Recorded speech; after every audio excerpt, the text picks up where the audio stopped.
What's up guys? Today we got 10 big lessons that we have learned over the years that have shaped the way we do our athlete performance training. So before we get into those, if you enjoyed this video, please give it a thumbs up, please subscribe to the channel, and please comment down below. It really supports us and we really appreciate it.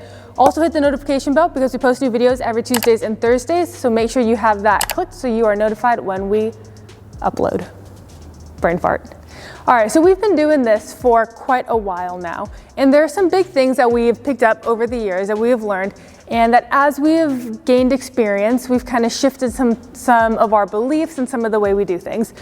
The first thing that we've learned that is kind of a big one, knees coming in is not necessarily a bad thing.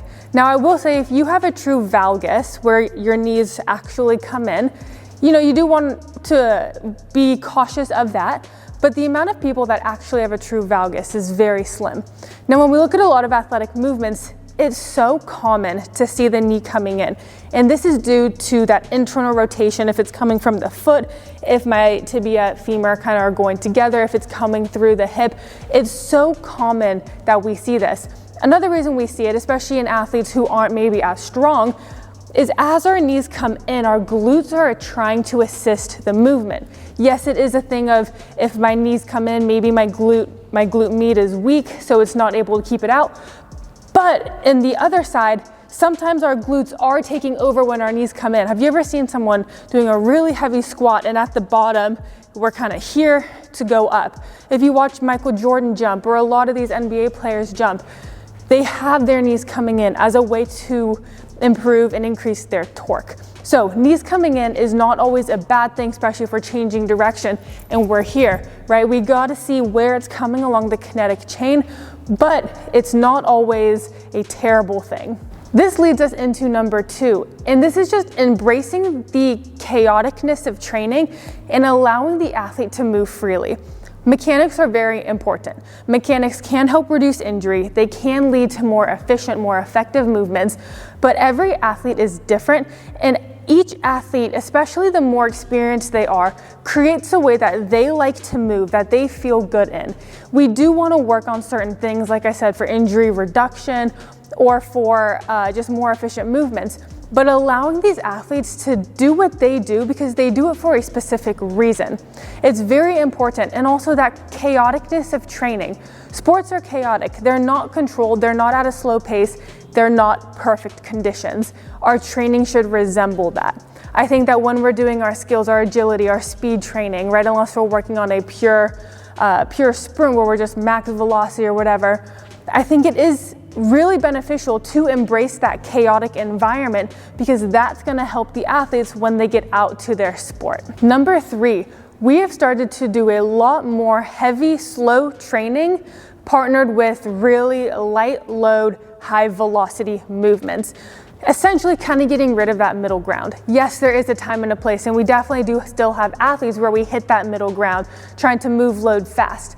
But especially with like our soccer players, basketball players, for example, where it's a lot of impact when they're playing, we tend to want to work on that heavy and that slow training, which is great for the structural tissue, and then supplement it with really high velocity. So our hops, our sprints, our jumps, things like that. So we're getting the high velocity, we're getting the really heavy strength.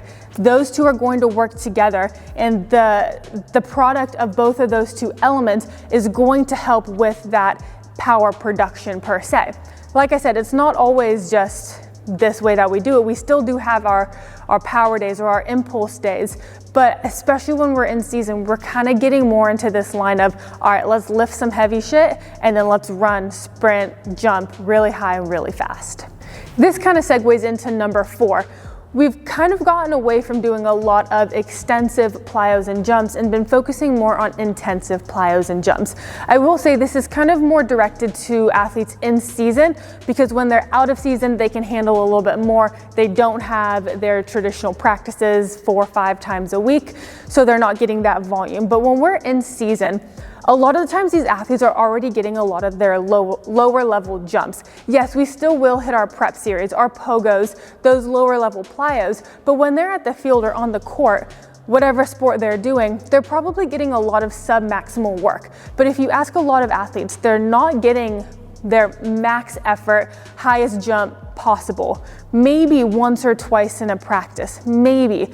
But that's why when we're in the gym, I want to supplement with the max effort, intense plyometrics and intense jumps, because a lot of the times during their practices, it's not going to be that intense to where they're getting enough dosage of it. You don't need to do crazy amounts in the gym, right? We're not hitting like an hour of max effort jumps, but I still do like dosing in those higher intensity, reducing the volume of the low level. On that note, number 5 is very similar. Just as our athletes probably aren't getting enough of a dose of high intensity jumping, they're also probably not getting high intensity or max effort sprinting. So we make sure that we have once a week, depending on how many times our athletes come, that we are focusing on max velocity sprinting, whether it's some acceleration work into top speed, we're doing some flying starts. You will be surprised, a lot of these athletes, especially during their practices, are not getting up to top speed.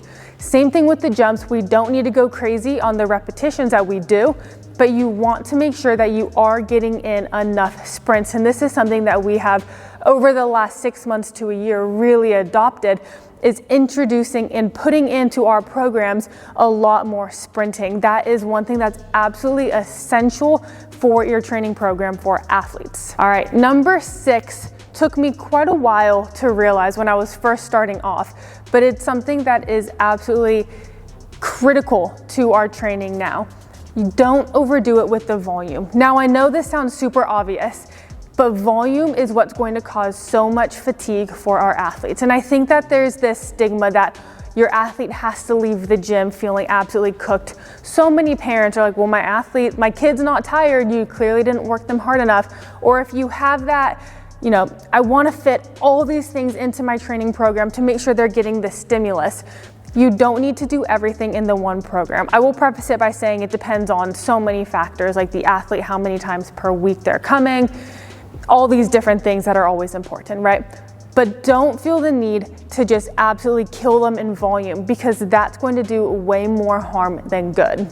Number 7, understanding the importance of having enough rest.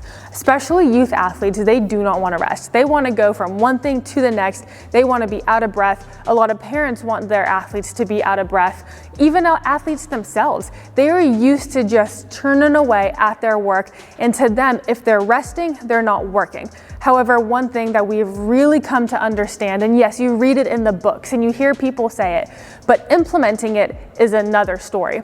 Rest is important. On our programs, we will write rest 1 to 2 minutes or however long we want our athlete to rest, depending on what they're doing. So making sure that they have that rest so they're not allowing the fatigue to set in too much to where it takes away from their ability to actually perform the movement efficiently and effectively. This brings us to number 8.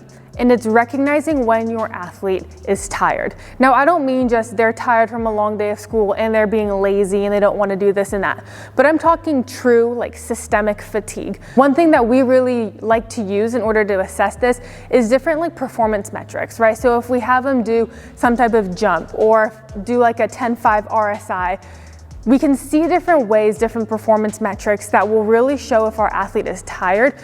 And it's really important that you're not just kind of like beating a dead horse. If that athlete has a lot of like systemic fatigue, then adding on top of that is not going to do any good. It actually will probably harm the athlete even more because it's going to take them way longer to recover. So sometimes the best thing that we can do for the athlete to continue their progression is actually pull back. Don't think that every single workout has to be max effort, like fatiguing. If anything, you want to have that undulation where maybe you have a high intensity day, then you have a low intensity day, and then you go back up, but allowing the athlete their systemic fatigue to reset, especially when you add all the stressors of school and their sport on top of that, probably a lack of sleep, knowing most athletes probably bad nutrition, it's going to take them a while. And don't just add on when they're not getting a chance to recover, because that's what's going to limit their adaptability to your training program. The 9th lesson we've learned is variability is not always the best thing for your athletes. Having a slow, consistent progression of exercise is the best thing we can do, especially if what we're doing is causing adaptation to our athletes. If we can see that over time, they're continuing to build strength with these things. I like to have a couple compound movements that we work on for 4 to 6 weeks, maybe longer if it's still giving us great results, depending on the age of the athlete, experience, yada, yada.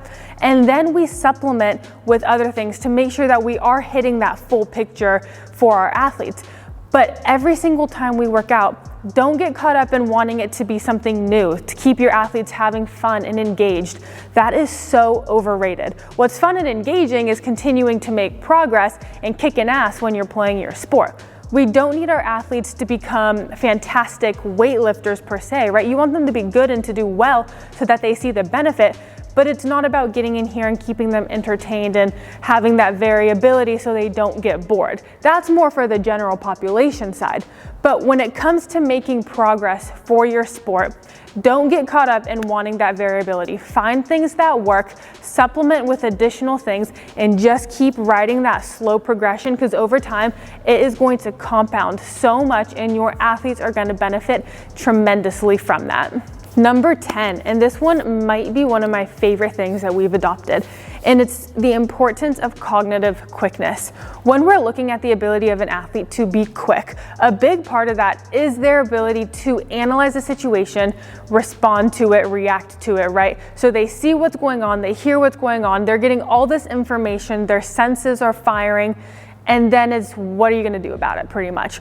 Some of this is genetic, absolutely, but there is that element of that response time where once you receive these signals, how quickly can you get out? Are you efficient? Are your movement patterns efficient to where you can produce a lot of force? You can put your body in advantageous positions.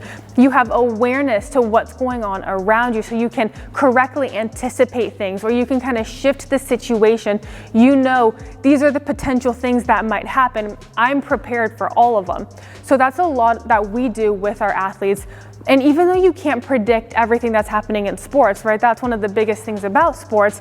You don't know what's going to happen, but can you set your body up so that when things do come more at that surprise, that when you're not able to anticipate it, can you see something, analyze it, and respond really freaking quickly, right? The faster our minds can work, typically the faster our body can follow. Hopefully these help. Like I said, these were 10 lessons that we have learned that have really influenced our athlete training. Please give the video a like, please comment down below, and please subscribe to catch more. We'll see you guys in the next one.